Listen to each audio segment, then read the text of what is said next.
Hi, Bruno Jr. here.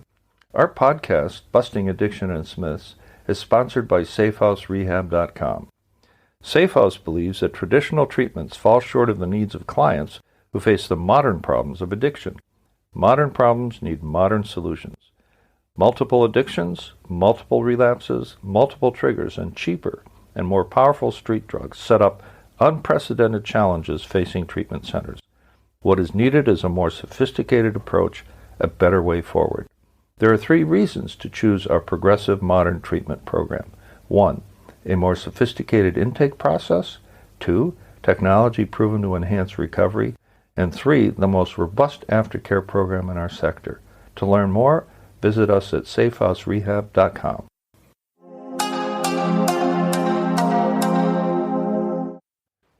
So, Rebecca, you were talking about 9-month rehab, full-time, public facility, you didn't have to pay anything, but it feels like that was a turning point in your life. Do you want to talk about that? Yeah, sure.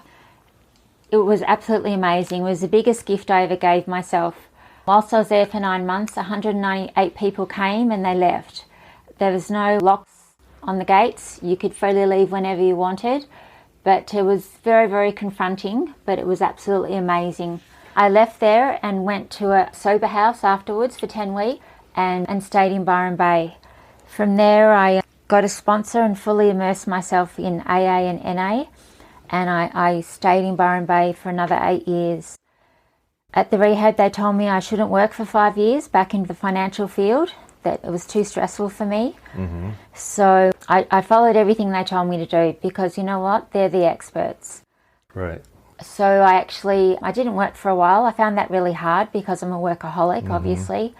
So I actually went and worked in the local video store, which is very different, earning $18 an hour. But to be honest, I actually really enjoyed it because I became part of the community. Okay. I went to meetings every week and my parents came up and saw me. But so you were away from your family home? I was away, yeah. I moved up from Melbourne, which is down south in Australia, and stayed in Byron Bay where I had both fellowships around me. Okay. And I did exactly what I was told. I went to meetings, I did the steps, I did service, I joined a home group.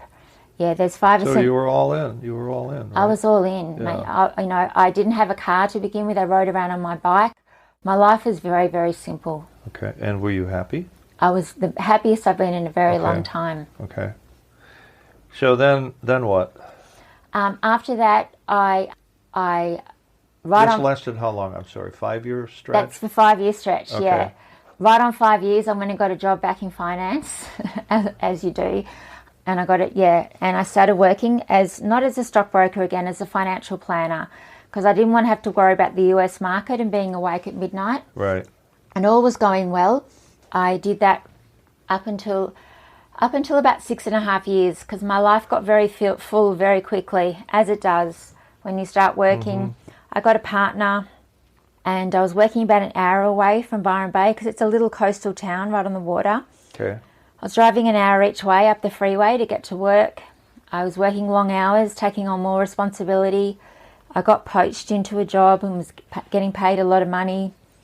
My partner started saying, "Why do you need to go to so many meetings? Aren't you cured?"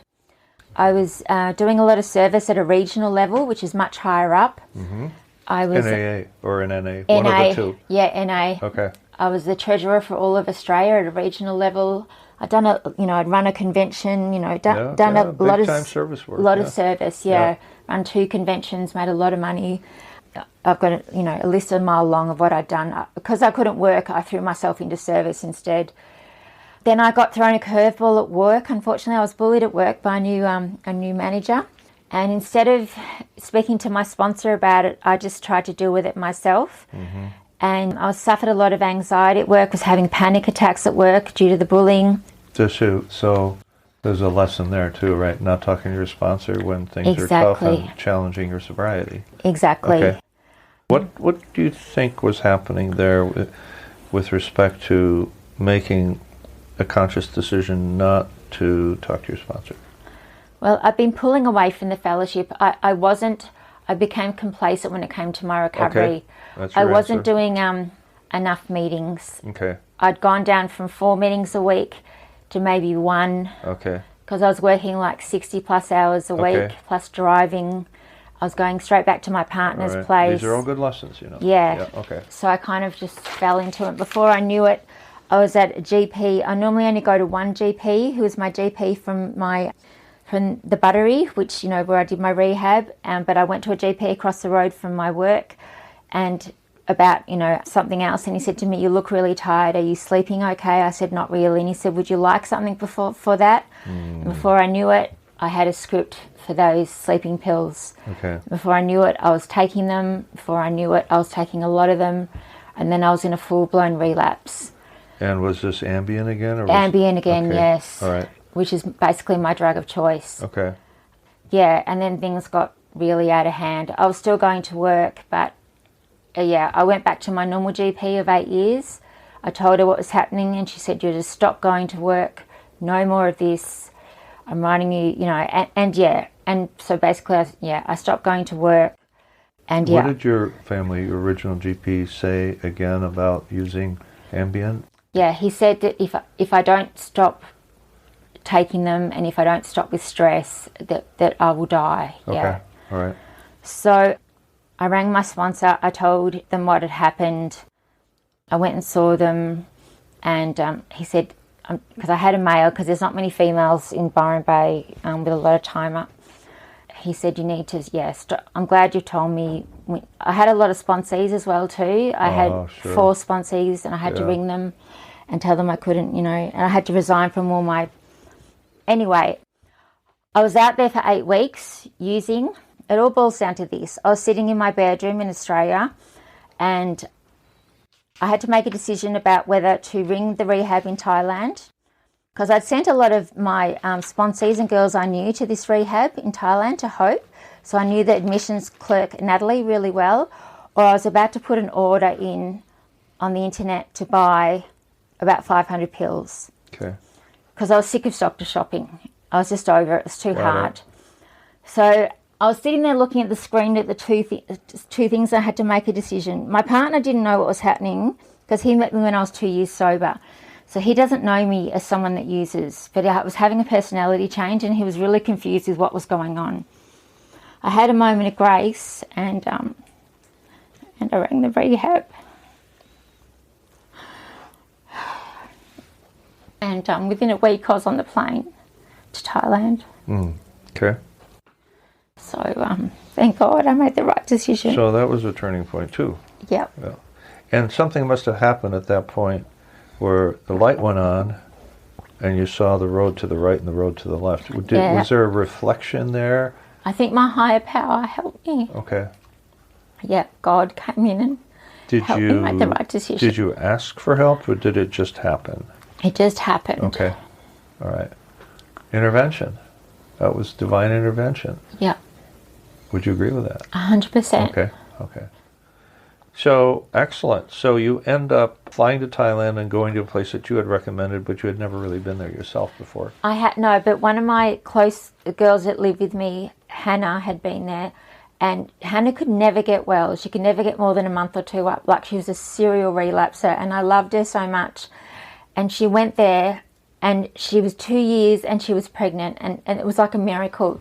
So I thought, if they can get Hannah well, they can get anybody well. Okay. Yeah, so I went, and I was only going to go for a month, maybe 2, because it's quite expensive. Sure, yeah. And I went and I tried to fly home, but COVID hit. I went on the 8th of March, and I was due to fly home. This is 2020. Yeah, I tried to, and they cancelled my flight. Thai Airlines cancelled my flight, and then they cancelled my next flight, and I'm still here. So how long were you at Hope then? I was Hope for nearly 4 months. Okay. And again, another rehab changed my life. I got an amazing therapist who deals in prescription medication and trauma, because there was a lot of trauma when I was a little girl. Mm-hmm. And it was an amazing rehab. And I just threw myself into it because I wanted recovery back. Yeah. I wanted my life back. So you were there for 4 months, and you left there, what, mid 2020, something like that? Yep. Okay. And then I came to the Sober House, which is in Bangsaray. Okay. And was there for nearly 3 months. Okay. And that's Hope Sober Living. Yeah. I know those guys. fact, I bought a kayak from you guys. I bought 2 kayaks from you guys. And then I got my own condo, and I've been living there ever since. And I turned a year about two weeks ago. Okay. So you left sober living in Banksray in September or something like that? No, I can't remember. Yeah, something like that. Yeah. Okay. And so you were there maybe 3 months, something like that? Mm-hmm. Okay.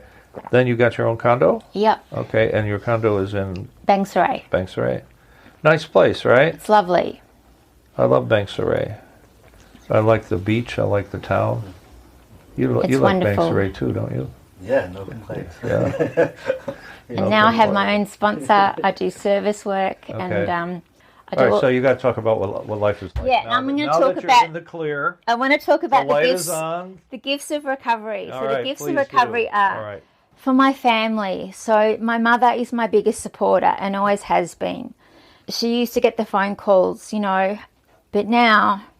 So when I had my 6 years up, she was so proud of me. They used to come and see me in Byron Bay, and she said to me, no more rehabs, no more worrying about you, no more worrying if you're doctor shopping. And she was just so proud of me. When I chaired the 2 conventions, she was just so proud of me. And she understands I don't have to be, like a celebrity stockbroker for her to be proud of me anymore. See, that's a very important lesson, because this is really directed to families and friends and of that's why I recovering want to people. explain it, yeah.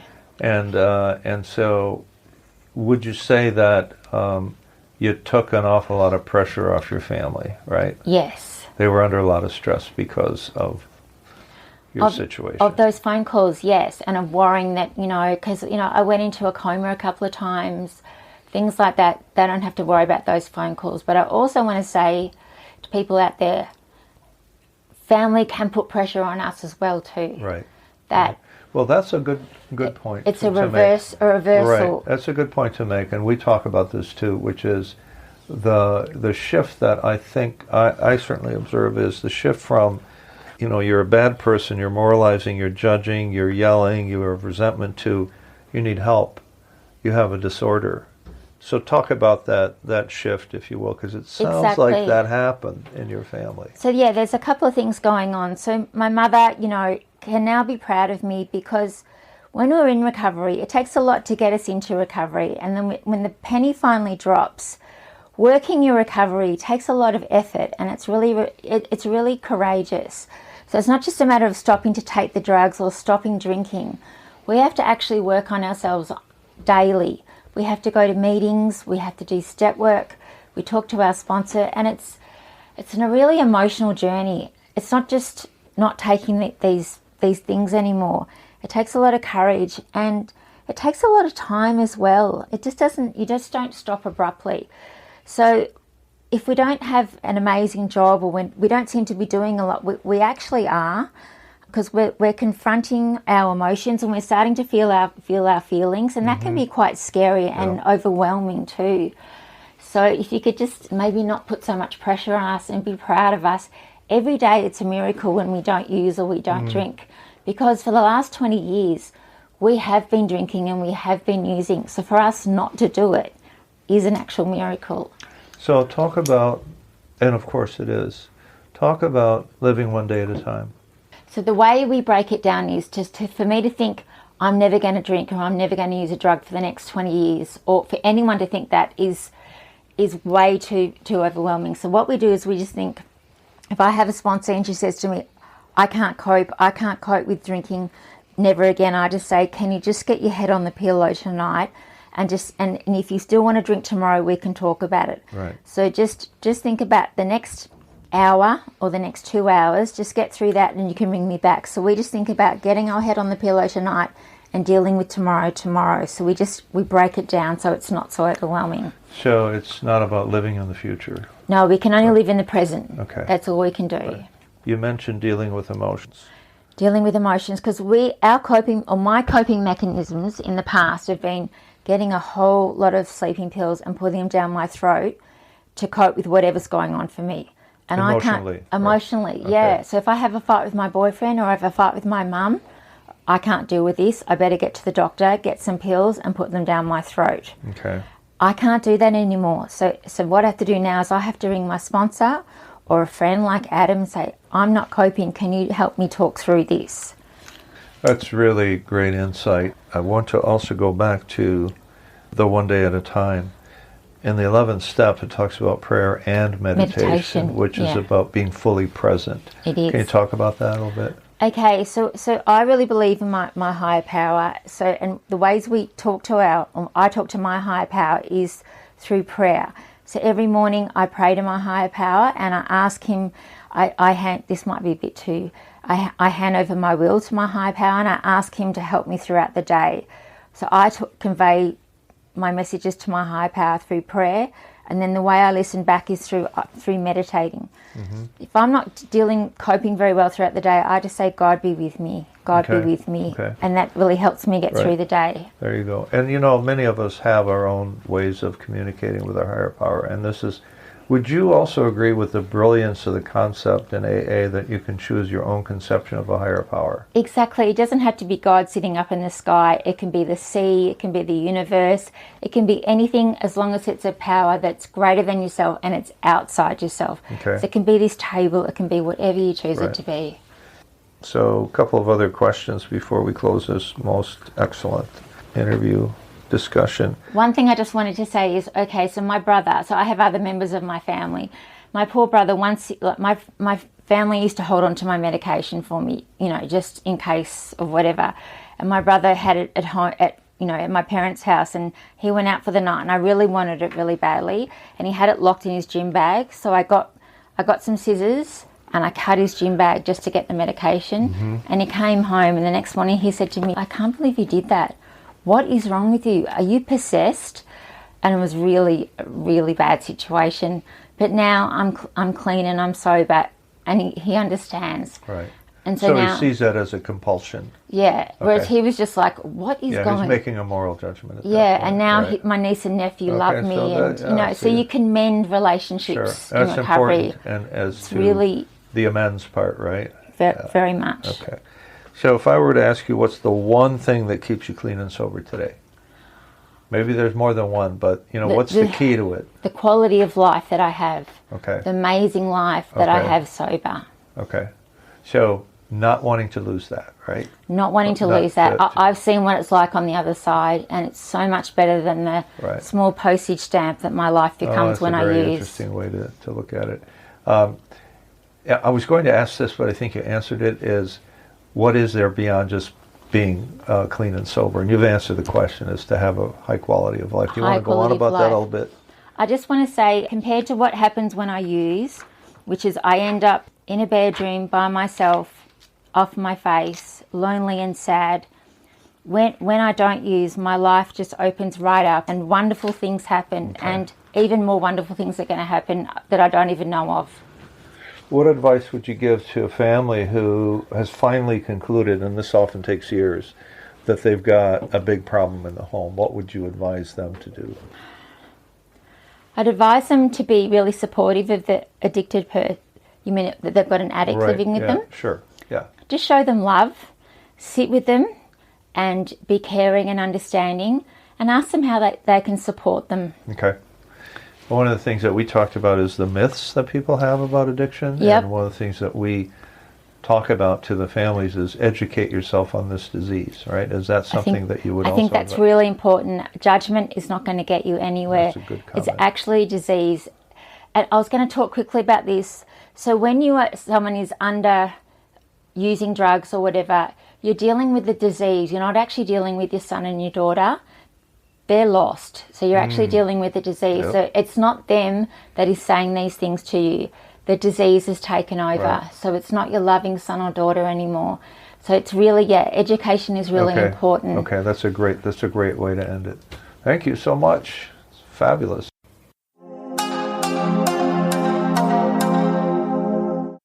Our podcast is sponsored by SafeHouseRehab.com, a modern approach to recovery. To learn more, visit us at SafeHouseRehab.com.